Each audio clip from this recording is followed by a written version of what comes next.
بسم الله الرحمن الرحيم.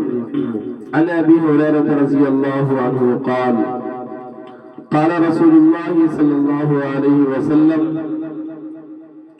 من قال لا إله إلا الله نفعته يوما من دهره يصيبه قبل ذلك ما أصابه.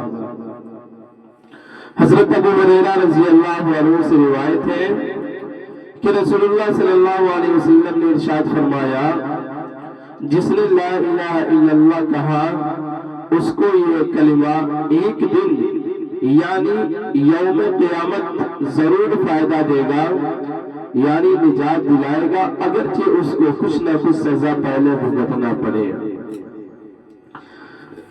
جی، جیسا کہ آپ کو پتا ہے، آپ جان رہے ہیں کہ کلمہ طیبہ کی فضیلت اور کلمہ طیبہ کہنے کی اذکار کی کیا فضیلت ہے، ان تمام چیزوں کو بیان کیا جا رہا ہے۔ تو اس حدیث کے راوی جو ہے حضرت ابو ہریرہ رضی اللہ تعالیٰ عنہ صحابی رسول ہے۔ وہ روایت کرتے ہیں کہ نبی پاک صلی اللہ علیہ وسلم نے ارشاد فرمایا کہ جس نے لا الہ الا اللہ کہا تو اس کو یہ کلمہ ایک دن سے کیا مراد، یعنی یوم قیامت۔ کیا مراد ہے؟ ایک دن سے مراد ہے یوم قیامت، یعنی قیامت کے دن ضرور فائدہ دے گا، یعنی کہ اس کو نجات دلائے گا۔ سمجھ رہے نا؟ تو قیامت کے دن یہ کلمہ جو ہے ضرور نجات دلائے گا، اگرچہ اس کو کچھ نہ کچھ سزا پہلے بھگتنا پڑے۔ سمجھ رہے؟ یعنی کہ اگر کوئی بندہ کوئی غلطی کیا ہے، ٹھیک، ایمان والا ہے، اس سے کوئی غلطی کی سزا ہو گئی، یا یوں کہ کہہ لیجئے کہ وہ پوری زندگی میں کوئی اعمال ایسا نہیں کیا جو رب کو پسند ہو سوائے اس کے کہ اس نے کلمہ لا الہ الا اللہ کہا، تو اس کی کیا فضیلت ہے آپ اگلی حدیث میں آج ہی دیکھیں گے۔ تو جو بھی بندہ ہے تو جو کلمہ لا الہ الا اللہ کہتا ہے، قیامت کے دن ضرور اس کو فائدہ پہنچے گا اس کلمے کی وجہ سے، اور فائدہ کیا، اس کو نجات بھی مل جائے گی، اگرچہ اس سے پہلے اس کو کچھ سزا بھگتنا پڑے۔ یعنی کہ اگر کوئی غلطی وہ کیا ہے تو اس غلطی کی سزا اسے بھگتنی پڑے، وہ ایک الگ سی بات ہے، لیکن اتنا تو طے ہے کہ اس نے کلمہ لا الہ الا اللہ پڑھا تو اس کو فائدہ ضرور ہوگا، یعنی کہ نجات ضرور پائے گا۔ سمجھ رہے؟ اسی چیز کو یہاں پہ کہا کہ اس حدیث کے راوی جو ہے، یعنی کہ روایت کرنے والے صحابی جو ہے وہ کون ہے؟ حضرت ابو ہریرہ رضی اللہ تعالیٰ عنہ ہے۔ روایت کرتے ہیں کہ رسول اللہ صلی اللہ علیہ وسلم نے ارشاد فرمایا: جس نے لا الہ الا اللہ کہا اس کو یہ کلمہ ایک دن یعنی یوم قیامت ضرور فائدہ دے گا، یعنی نجات دلائے گا، اگرچہ اس کو کچھ نہ کچھ سزا پہلے بھگتنا پڑے۔ سمجھ رہے؟ یعنی کہ کچھ نہ کچھ سزا پہلے اس کو بھگت لینی پڑے، وہ ایک الگ سی بات ہے، لیکن اگر اس نے کلمہ لا الہ الا اللہ پڑھا ہے تو اس کو فائدہ ضرور ملے گا، یعنی کہ اس کو نجات ضرور ملے گی۔ ٹھیک، اگلی حدیث بیان کرتے ہیں: عن عبداللہ بن عمر رضی اللہ عنہما قال قال رسول اللہ صلی اللہ علیہ وسلم: الا اخبركم بوصية نوح ابنه؟ قالوا بلى. قال: اوصى نوح ابنه فقال لابنه: يا بني اني اوصيك باثنتين وانهاك عن اثنتين، اوصيك بقول لا اله الا الله فانها لو اوصيت في كفة الميزان وأوصيت السماوات والأرض في كفة لرجحت بهن، ولو كانت حلقة لقسمتهن حتى تخلص إلى الله، وبقول سبحان الله العظيم وبحمده فإنها عبادة الخلق وبها تبتغ أرزاقهم، وأنهاك عن اثنتين الشرك والكبر فإنهما يحجبان عن الله۔ حضرت عبداللہ بن عمر رضی اللہ عنہ سے روایت ہے کہ رسول اللہ صلی اللہ علیہ وسلم نے ارشاد فرمایا: کیا میں تمہیں وہ وصیت نہ بتاؤں جو حضرت نوح علیہ السلام نے اپنے بیٹے کو کی تھی؟ صحابہ نے عرض کیا: ضرور بتائیے۔ ارشاد فرمایا: یعنی کہ حضرت نوح علیہ السلام نے اپنے بیٹے کو وصیت میں فرمایا، میرے بیٹے تم کو 2 کام کرنے کی وصیت کرتا ہوں اور 2 کاموں سے روکتا ہوں۔ ایک تو میں تمہیں لا الہ الا اللہ کہ کہنے کا حکم کرتا ہوں، کیونکہ اگر یہ کلمہ ایک پلڑے میں رکھ دیا جائے اور تمام آسمان و زمین کو دوسرے پلڑے میں رکھ دیا جائے تو کلمہ والا پلڑا جھک جائے گا، اور اگر تمام آسمان و زمین کا ایک گھیرا ہو جائے تو بھی یہ کلمہ اس گھیرے کو توڑ کر اللہ تعالیٰ تک پہنچ کر رہے گا۔ دوسری چیز جس کا حکم دیتا ہوں وہ سبحان اللہ العظیم و بحمدہ کا پڑھنا ہے، کیونکہ یہ تمام مخلوق کی عبادت ہے اور اسی کی برکت سے مخلوقات کو روزی دی جاتی ہے۔ اور میں تم کو 2 باتوں سے روکتا ہوں، شرک سے اور تکبر سے، کیونکہ یہ دونوں برائیاں بندہ کو اللہ تعالیٰ سے دور کر دیتی ہیں۔ تو اس کے اندر آپ دیکھیں بہت ساری باتوں کو یہاں پہ اکٹھا کیا گیا، یعنی اس حدیث کے اندر حضرت نوح علیہ السلام جب اس دنیا سے جا رہے تھے تو انہوں نے اپنے لڑکے کو وصیت کیا، اور کیا وصیتیں کی کہ میں تمہیں وصیت کرتا ہوں 2 باتوں کی، ایک یہ کہ لا الہ الا اللہ کہنے کا حکم کرتا ہوں، ٹھیک ہے نا، کہ تم زندگی میں ہمیشہ لا الہ الا اللہ کا ذکر کرتے رہنا، کیونکہ اس کا فائدہ یہ ہے کہ اگر دنیا کے تمام چیزیں بیچ میں حائل ہو جائے تو یہ کلمہ ایسا ہے کہ تمام چیزوں کو چیرتے پھاڑتے عرش تک پہنچ جاتا ہے اور اس کی مقبولیت میں ذرہ برابر بھی کوئی شک نہیں ہوتا ہے، ٹھیک ہے نا۔ اس کے بعد دوسری چیز کہتے ہیں، دوسری چیز کا یہ حکم دیا کہ مخلوقات سبحان اللہ العظیم و بحمدہ کا پڑھنا، سمجھ رہے ہیں؟ یعنی کہ نوح علیہ السلام جو تھے اپنے بیٹے کو حکم دیتے ہیں سبحان اللہ العظیم و بحمدہ کا پڑھنا کہ تم اس کو پڑھتے رہو، چونکہ اسی کی برکت سے ساری دنیا والوں کو روزی ملتی ہے اور اسی کی فضل سے ساری دنیا ساری مخلوقات کی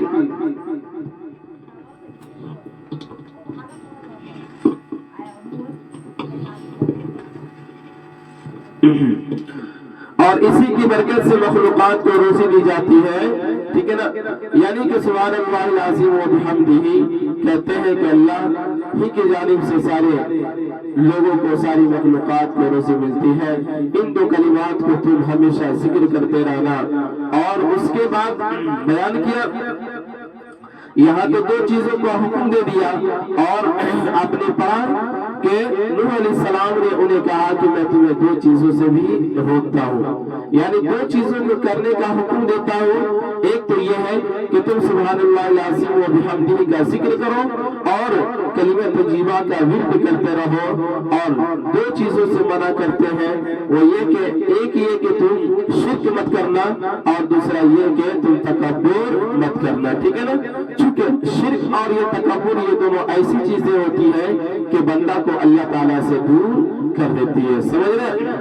تو یہ نوح علیہ السلام اپنے بیٹے کو وصیت کیے تھے، تو اسی کو نبی پاک صلی اللہ علیہ وسلم نے ارشاد فرمایا کہ کیا میں تمہیں وصیت نہ کروں جس کو نوح علیہ السلام نے اپنے بیٹے کو وصیت کیا تھا؟ تو صحابہ نے عرض کیا بھلا کیوں نہیں یا رسول اللہ، آپ ہمیں وصیت کیجئے، ہمیں بتائیے۔ دیکھیے تو کہتے ہیں کیا میں تمہیں وصیت نہ بتاؤں جو حضرت نوح علیہ السلام نے اپنے بیٹے کو کی تھی؟ صحابہ نے عرض کیا ضرور بتائیے۔ ارشاد فرمایا کہ نوح علیہ السلام نے اپنے بیٹے کو وصیت میں فرمایا میرے بیٹے تم کو 2 کام کرنے کی وصیت کرتا ہوں۔ کیا کہتے ہیں؟ تم کو 2 کام کرنے کی وصیت کرتا ہوں اور 2 کاموں سے روکتا ہوں۔ ایک تو میں تمہیں لا الہ الا اللہ کے کہنے کا حکم کرتا ہوں،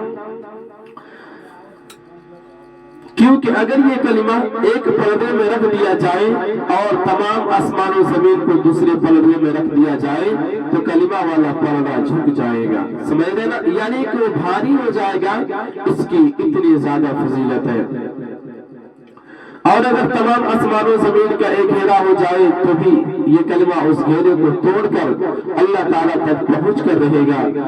دوسری چیز جس کا حکم دیتا ہوں وہ سبحان اللہ العظیم و بحمدہ کا پڑھنا ہے، کیونکہ یہ تمام مخلوق کی عبادت ہے اور اسی کی برکت سے مخلوقات کو روزی دی جاتی ہے۔ سمجھ رہے نا؟ یعنی کہ تمام مخلوقات کی روزی ہے اور اسی کی برکت سے کہہ لیجئے کہ اللہ تعالیٰ کے ہی ذات کی برکت سے اللہ تعالیٰ کی جانب سے تمام مخلوقات کو روزی پہنچتی ہے۔ تو بھلا کیوں نہیں ہم اس ذات کی تعریف کریں اور اس ذات کی حمد و ثنا بیان کریں، چونکہ وہی ایک ایسی ذات ہے جو حمد و ثنا کے لائق بھی ہے اور پاکیزگی کے لائق ہے، ٹھیک ہے نا؟ تو اس کے بعد کہتے ہیں کیونکہ مخلوق کی عبادت ہے اور اسی کی برکت سے مخلوقات کو روزی دی جاتی ہے۔ اور میں تم کو دو باتوں سے روکتا ہوں، شرک سے اور تکبر سے، کیونکہ یہ دونوں برائیاں بندہ کو اللہ تعالیٰ سے دور کر دیتی ہے۔ سمجھ رہے نا؟ یعنی کہ پیچھے بھی ہم نے آپ کو بتایا کہ شرک ایک اتنا بڑا گناہ ہے، اتنا بڑا گناہ ہے کہ اللہ رب العزت تمام گناہوں کو معاف کر دیتا ہے لیکن شرک کو کبھی معاف نہیں کرتا ہے۔ سمجھ رہے؟ اور تکبر بھی ایک چیز ہے کہ اللہ رب العزت جسے مال و دولت سے نوازتے ہیں وہ کیا کرتا ہے؟ وہ تکبر کرنے لگتا ہے، وہ اکڑ کر زمین پہ چلنے لگتا ہے، لیکن اس کو اپنی حقیقت کے بارے میں جاننا ضروری ہے کہ ہماری پیدائش اور ہمارا وجود جو ہے وہ کس طریقے سے اس دنیا کے اندر ہوا ہے۔ اگر اپنے وجود پہ، اگر اپنی پیدائش پہ اگر غور کر لیں تو پھر اس دنیا کے اندر سے تکبر کا مثال ہی ختم ہو جائے گا، ٹھیک ہے نا؟ تو کہا شرک سے اور تکبر سے میں تمہیں روکتا ہوں، یہ دونوں برائیاں بندہ کو اللہ تعالیٰ سے دور کر دیتی ہے۔ اگلی حدیث بیان کرتے ہیں ان طلحة بن عبید اللہ رضی اللہ عنہ قال قال النبی صلی اللہ علیہ وسلم انی لأعلم کلمة لا يقول لها رجل يحضره الموت إلا وجد روحه لها روحا حتى تخرج من جسده وكانت له نورا يوم القيامة۔ حضرت طلحہ بن عبید اللہ رضی اللہ عنہ سے روایت ہے کہ نبی کریم صلی اللہ علیہ وسلم نے ارشاد فرمایا میں ایک ایسا کلمہ جانتا ہوں جس سے ایسا شخص پڑھے جس کی موت کا وقت قریب ہو تو اس کی روح جسم سے نکلتے وقت اس کلمہ کی بدولت ضرور راحت پائے گی اور کلمہ اس کے لیے قیامت کے دن نور ہوگا، یعنی وہ کلمہ لا الہ الا اللہ ہے، ٹھیک ہے؟ یعنی کہ آپ کے درمیان جتنی بھی حدیثیں بیان کی جا رہی ہے وہ ایسی حدیثیں ہیں جو کلمہ طیبہ کی فضیلت پہ وارد ہوئی ہے، ٹھیک ہے نا؟ اور کلمہ طیبہ کی جو بھی فضیلتیں ہیں آپ نے قرآن سے بھی پڑھا اور نبی پاک عالم صلی اللہ علیہ وسلم کی متعدد احادیث سے اس کے اوپر ذکر کی جا رہی ہے۔ تو یہاں جو ہے اس حدیث کے راوی جو ہے حضرت طلحہ بن عبید اللہ رضی اللہ تعالیٰ عنہ، یہ صحابی رسول ہے، روایت کرتے ہیں کہ نبی کریم صلی اللہ علیہ وسلم نے ارشاد فرمایا کہ میں ایک ایسا کلمہ جانتا ہوں جس سے ایسا شخص پڑھے جس کی موت کا وقت قریب ہو، کیا ہو کہ اس کا پڑھنے والا ایسا شخص ہو کہ جس کا موت کا وقت قریب آ جائے اور اس کی روح جسم سے نکلتے وقت اس کلمہ کی بدولت ضرور راحت پائے گی۔ یعنی کہ جب انسان کے پاس موت چاروں طرف سے گھیر لیتی ہے، انسان جب مرنے والا ہوتا ہے، جب اس کا روح نکلتا ہے تو پھر اتنی زیادہ تکلیفیں ہوتی ہے، یعنی کہ یوں کہہ لیجئے کہ موت کے وقت روح جب قبض ہوتا ہے، روح جب نکلتا ہے جسم سے تو اتنی زیادہ تکلیف ہوتی ہے کہ اللہ اس کو بیان نہیں کیا جا سکتا، سمجھ رہے ہیں نا؟ تو اسی کو کہا یہ کلمہ ایسا کلمہ ہے کہ کوئی بندہ موت کے بالکل قریب ہو جائے، اب وہ اس دنیا سے جانے والا ہو، روح اس کی قبض ہو رہی ہو، اس وقت وہ اپنے کلمہ طیبہ یعنی لا الہ الا اللہ کا ذکر کرے تو پھر ہوگا یوں کہ اس کے جسم کے اندر راحت آ جائے گی، اور جو تکلیفیں ہیں، جو شدت ہے، جو پریشانی ہے، اللہ رب العزت اس پریشانی سے اس سے کیا کریں گے؟ راحت فرمائیں گے، ٹھیک ہے نا؟ اور صرف اسی پر بس نہیں، اور قیامت کے دن یہ کلمہ بھی اس کے لیے کیا ہوگا؟ نور ہوگا، اس کے لیے روشنی ثابت ہوگا، جس کی وجہ سے وہ نجات پالے گا، جس کی وجہ سے وہ کامیاب ہو جائے گا۔ اسی کو کہا کہ جس ایسا شخص پر جس کی موت کا وقت قریب ہو تو اس کے روح جسم سے نکلتے وقت اس کلمہ کی بدولت ضرور راحت پائے گی، اور کلمہ اس کے لیے قیامت کے دن نور ہوگا، اور وہ کلمہ کیا ہے؟ لا الہ الا اللہ ہے، ٹھیک؟ اگلی حدیث بیان کرتے ہیں، ان انس رضی اللہ عنہ فی حدیث طویل ان النبی صلی اللہ علیہ وسلم قال يخرج من النار من قال لا الہ الا اللہ وكان في قلبه من الخير ما يزن شعيرة ثم يخرج من النار من قال لا اله الا الله وكان في قلبه من الخير ما يزن برة ثم يخرج من النار من قال لا إله إلا الله وكان في قلبه ما يزن من الخير ذرة۔ حضرت انس رضی اللہ عنہ سے روایت ہے کہ رسول اللہ صلی اللہ علیہ وسلم نے ارشاد فرمایا، ہر وہ شخص جہنم سے نکلے گا جس نے لا الہ الا اللہ کہا ہوگا، اور اس کے دل میں ایک جو کے وزن کے برابر بھی بھلائی ہوگی، یعنی ایمان ہوگا۔ پھر ہر وہ شخص جہنم سے نکلے گا جس نے لا الہ الا اللہ کہا ہوگا، اور اس کے دل میں گندم کے دانے کے برابر بھی خیر ہوگی، یعنی ایمان ہوگا۔ پھر ہر وہ شخص جہنم سے نکلے گا جس نے لا الہ الا اللہ کہا، اور اس کے دل میں ذرہ برابر بھی خیر ہوگی، یعنی کہ ایمان۔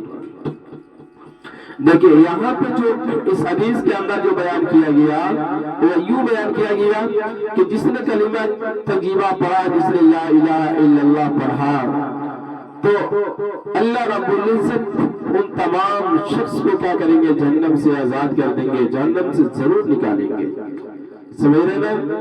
تو جس نے کہا کہ اگر جس کے دل میں ایک جو کے وزن کے برابر، ایک جو کی قیمت کیا ہوتی ہے، ٹھیک ہے نا؟ ایک جو کی قیمت کے برابر بھی اگر بھلائی ہوگی، یعنی کہ ایمان اس کے اندر باقی ہوگی، تو پھر کیا ہوگا؟ اللہ رب العزت اسے جہنم سے نکالیں گے۔ اگر ایک جو تو دور کی بات ہے، کہہ لیجیے جس نے کلمہ طیبہ پڑھا یعنی لا الہ الا اللہ کہا، اس کے دل میں ایک گندم کے دانے کے برابر بھی اگر ایمان ہوگا تو اللہ رب العزت کیا کریں گے؟ اس کو جہنم سے نکالیں گے۔ آپ اس کو بھی چھوڑ دیں، جس نے کلمہ طیبہ پڑھا اس کے دل میں ایک ذرہ برابر بھی اگر خیر ہے یعنی ایمان ہے تو اسے بھی اللہ رب العزت کیا کریں گے؟ جہنم سے نکالیں گے۔ اس لیے ایمان کی اتنی زیادہ، ایمان جس کے پاس ہے سمجھ لیجئے ایک نہ ایک دن وہ کامیاب ہو کر ہی رہے گا، بھلے وہ اپنی برائیوں کی وجہ سے کچھ پل کے لیے تکلیف میں اللہ رب العزت مبتلا کر دے، لیکن یہ اللہ کی ذات ہے، جسے چاہے نجات دے، جسے چاہے وہ تو ایسا مالک ہے، وہ ایسا خالق ہے جو ہزار غلطی کرنے والوں کو بھی ایک پل میں معاف کر دیتا ہے، اور ہزار ثواب کا کام کرنے والے بھی اگر کسی سے غلطی ہو جائے، یعنی یوں کہے کہ جسے چاہے وہ معاف کرے، جسے چاہے وہ سزا کے اندر مبتلا کر دے، لیکن پھر بھی خیر کام کرنے کا یہ خیر سے ہوتا یہ ہے کہ اللہ کی ذات سے امید ہوتی ہے کہ اللہ تعالیٰ جو ہے ہمیں بہتری کا راستہ ضرور دکھائے گا۔ آری بات سمجھ میں؟ اسی کو یہاں پہ بیان کرتے ہیں اس حدیث کے اندر۔ اس حدیث کے راوی جو ہے حضرت انس رضی اللہ تعالیٰ عنہ ہے، یہ بھی صحابی رسول ہے۔ روایت کرتے ہیں کہ رسول اللہ صلی اللہ علیہ وسلم نے ارشاد فرمایا، ہر وہ شخص جنت سے نکلے گا جس نے لا الہ الا اللہ کہا ہوگا، اور اس کے دل میں ایک جو کے وزن کے برابر بھی بھلائی ہوگی۔ کیا ہوگی؟ ایک جو کے برابر بھی اگر بھلائی ہوگی یعنی ایمان ہوگا۔ پھر ہر وہ شخص جہنم سے نکلے گا جس نے لا الہ الا اللہ کہا ہوگا، اور اس کے دل میں گندم کے دانے کے برابر بھی خیر ہوگی،